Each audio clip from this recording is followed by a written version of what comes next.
Why do I live? What is it all for? Now, you've probably asked yourself these questions at least once. If you have a ready answer, congratulations. You're an existentialist. After all, they're the ones who came up with a surprisingly simple solution to the eternal question. Want to know what it is? Make yourself comfortable. We'll tell you. Let's start with the main idea. See, everyone creates the meaning of existence through their choices and actions. Yeah, once again, we have to do it all by ourselves. Because according to existentialist philosophers, there is no higher meaning of life, and no purpose we're born with either. Why? Because our existence precedes essence. So said Jean-Paul Sartre in his essay, Existentialism is Humanism. That means we're born without answers. No plan, no blueprint.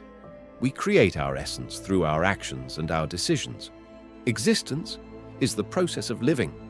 Essence is our nature, our purpose. But we can't figure out how to act until we exist in the first place, right? I mean, you can't decide what you want to be when you grow up, if you haven't even been born yet. Your parents might try to decide for you, but they can't take away your right to become someone else. So, we exist first, then, and only then, we define our essence. That's exactly what Sartre meant, and it was a powerful answer to every philosophical system that came before. Earlier thinkers tried to define the meaning of life through external structures, religion, cultural norms, even science. For example, in the philosophy of Plato and Aristotle, it was believed that everything in the world has a definite form or essence. That essence determines its purpose and its function. So, a person is born with some kind of essence. And life? It's measured by how well you match that essence. Think about it. You've been interested in history since childhood. At school, you even took part in competitions. Later, you studied history at university.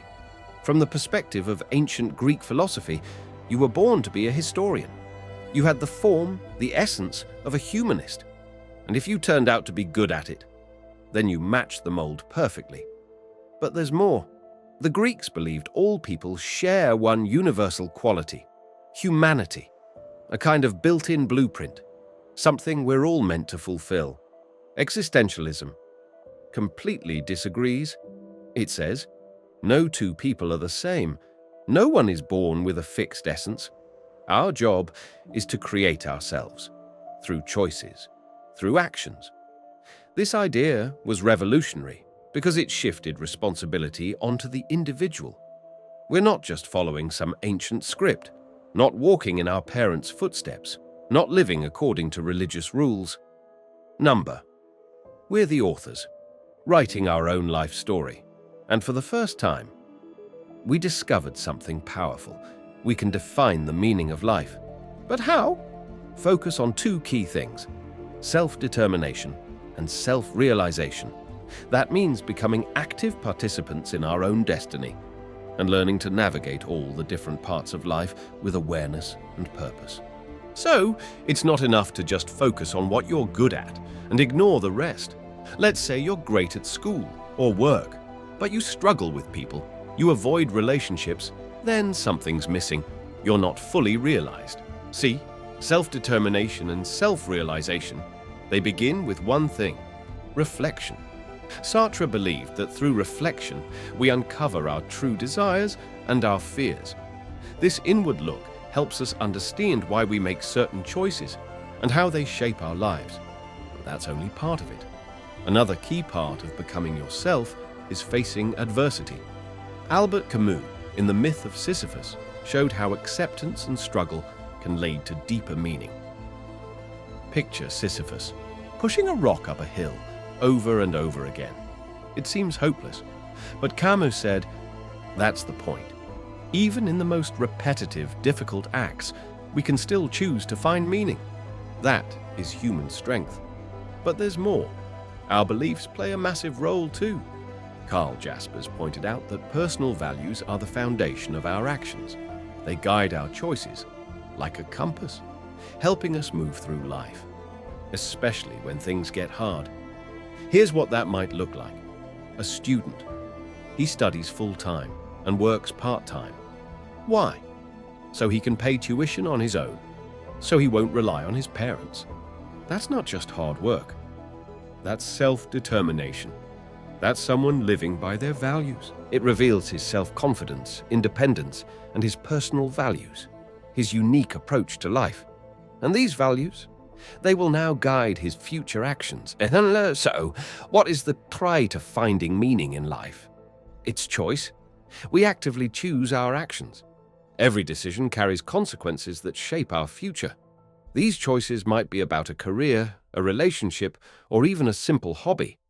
Sartre insisted, it's the series of choices that define who we are, from something as small as deciding between tea or coffee, to something as life-changing as choosing a partner to spend your life with.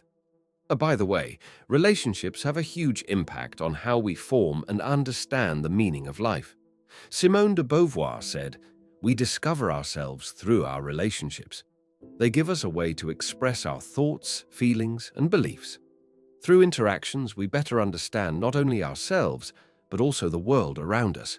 Sartre would probably jump in here and say, hell is other people. Because in his view, others can stop us from being truly honest with ourselves. So when it comes to relationships, it all depends on your perspective. Do you see others as mirrors reflecting who you are? Or are they like radio static, blocking your true self from being heard? That's a choice you must make to take the next step toward your own meaning. Existentialism's revolutionary advice is simple. Define your own meaning. It overturned the old idea that life's meaning is fixed or predetermined. Instead, each person is the artist of their own life, and their existence is the blank canvas, to be painted freely by their own hand. Remember, earlier philosophers believed life's meaning was set by a framework, whether religious, social, or cultural. The existential approach, on the other hand, frees the individual. It removes the need to conform to external rules or standards. It gives us the freedom to form our own values and follow our own path. There's one thing to always remember. Every part of life holds potential for growth and self-expression. Still, this raises a difficult question. What if there is no meaning at all? What if the world is pure chaos? Do we even need meaning? Existentialists say the world has no built-in meaning. No higher plan, no predetermination, and the absurdity of life. It's not a glitch, it's the very core of our existence. Albert Camus strongly believed this. In his famous essay, The Myth of Sisyphus, he wrote that we are doomed to search for meaning in a meaningless world. According to Camus, it's in our nature. We must search for meaning. But the universe? It doesn't care. So it's up to us. We have to create it ourselves. Still, Camus didn't see this absurdity as something hopeless. On the contrary, he saw it as a challenge. He encouraged us to keep searching, to keep creating our own meaning, even if the whole world stands against us. That's why he turned to the myth of Sisyphus. As punishment for his defiance, the gods condemned the king of Corinth to roll a massive boulder up a mountain forever. Each time he nears the top, the stone rolls back down. Endless, pointless, exhausting work. But Camus offers a new perspective. He says, if Sisyphus keeps pushing that rock, despite everything, then he has found his own meaning in the act itself. Sisyphus, in Camus' eyes, becomes a symbol of resistance. By embracing the absurd, by refusing to give in, he transforms his suffering into strength. And in doing so, he conquers the meaninglessness of life. But why even search for meaning in a world where there is none?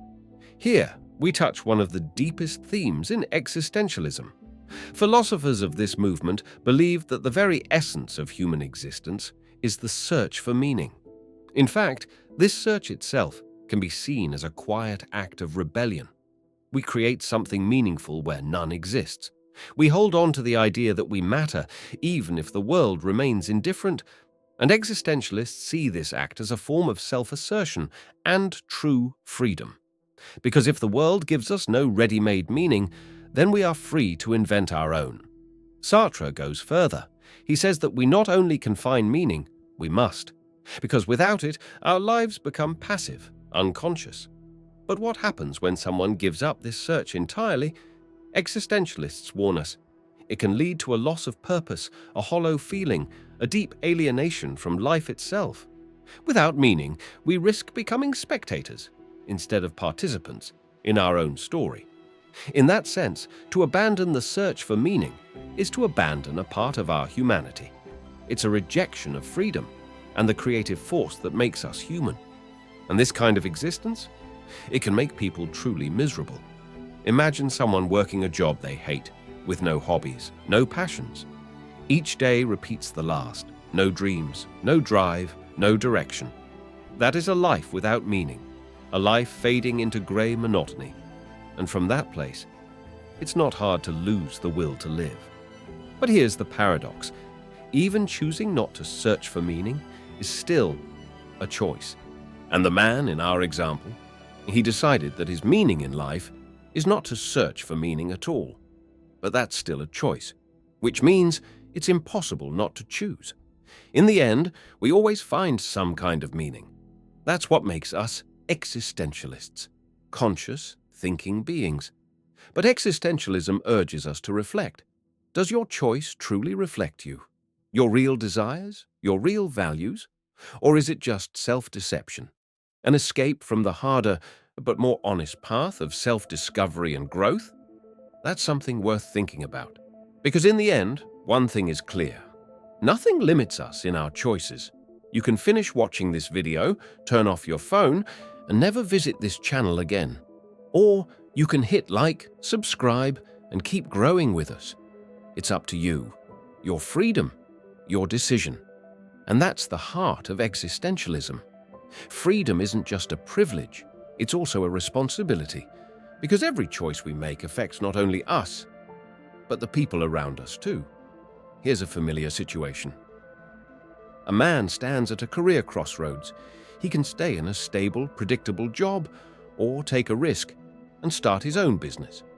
At first it seems like a personal matter, but it goes deeper. If he stays where he is, he keeps his family's finances safe, but he may never realize his full potential. If he starts his own venture, he might uplift his family, create new jobs, bring something valuable to the community, and maybe even inspire others to follow their own path. Sartre reminds us, every choice we make sets off a chain of consequences. It doesn't just shape our own life, it ripples outward, touching the world around us. In this light, freedom isn't just a power, it's a burden, a call to responsibility. Each decision demands that we weigh the outcome, how it might affect our relationships, our well-being, and even the way others see themselves. This idea isn't new. Søren Kierkegaard, one of the fathers of existentialism, wrote about it long before Sartre. To him, choice wasn't just a right. It was a trial, a test of who we are and of how we stand before others and before ourselves. Kierkegaard saw every choice as a reflection of our faith, not in religion necessarily, but in life, in meaning, in our own personal truth. So, when we choose, we're not just picking a path. We're declaring who we are. We're saying, this is what I believe, this is what I value, and that's why the weight of responsibility is so heavy. Sartre said we cannot escape it, no matter how much we wish we could. But when we accept it, something changes. We stop being passive passengers and become active participants in our lives. Because in the end, freedom means this. We get to choose who we are and how we live, and that's where meaning begins. But in an absurd world, the burden isn't just about choice. There's something darker looming, the inevitability of death.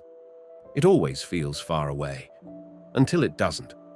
That fear, it's natural, but it can also be a powerful force. It can remind us to make each moment matter, to live while we're alive. Thanks to death, we remember something essential. Time is limited, and this is what pushes us to act, to choose, to search for meaning. In Being in Time, Martin Heidegger goes deep into this. He doesn't see death as just a biological end. To him, death is the ultimate boundary, a horizon that gives shape to life itself. Only when we face it, truly face it, can we grasp what it means to be alive. Think of the film Reach for Heaven. The characters learn they're going to die, and suddenly, everything changes. They leave the hospital, set off on a final journey to see the sea, something they'd always dreamed of but never dared to do. That one step turned their final days into something real, full, human. Sometimes it takes death to wake us up. Existentialists believe when we accept death, not as tragedy, but as part of life, we free ourselves. We stop chasing illusions, we stop waiting, and instead we begin to live more honestly, more fully. Albert Camus also saw this clearly. To him, death gives weight to life. Without it, we're Sisyphus, forever pushing a stone through an endless hell. Already dead, but still moving. Still trapped, still empty. We've seen this before. Think of Louis from Interview with the Vampire. He lives through centuries, watches the world change, sees everyone he loves die. But he doesn't change, doesn't grow, doesn't live. Immortality, without meaning, is another kind of death. Eternal existence deprived his life of poignancy and passion. Today, the ideas of these philosophers are used in existential therapy. This kind of therapy helps people to understand their fears, to embrace the freedom of choice, to take responsibility, and to explore their own unique lives. One important branch is Viktor Frankl's logotherapy. Frankl survived a Nazi concentration camp. Afterward, he dedicated his life to helping others find meaning. Another notable figure, Irvin Yalom, focused specifically on psychotherapy to confront the fear of death. But not everyone agrees with existentialism. Postmodernists, for example, argue that our choices aren't truly free. They say choices are shaped by context and imposed values. So maybe we can't find meaning on our own. Maybe it's already given to us through family, success, happiness, and so on. Religious thinkers add one more answer: faith. For them, true meaning lies in the spiritual realm. Existentialism, by often ignoring divine purpose, has faced criticism for that. Yet existentialism remains alive and kicking in pop culture. Take the movie Venom, where Eddie Brock struggles with an identity crisis after merging with an alien symbiote. This forces him to rethink his priorities and values. Or the series Mr. Robot, where the main character grapples with freedom of choice and the impact he has on the world. Philosophical problems. They don't let us go. Today, thinkers go even further, finding deep meaning in zombies, superheroes, and the stories we tell ourselves.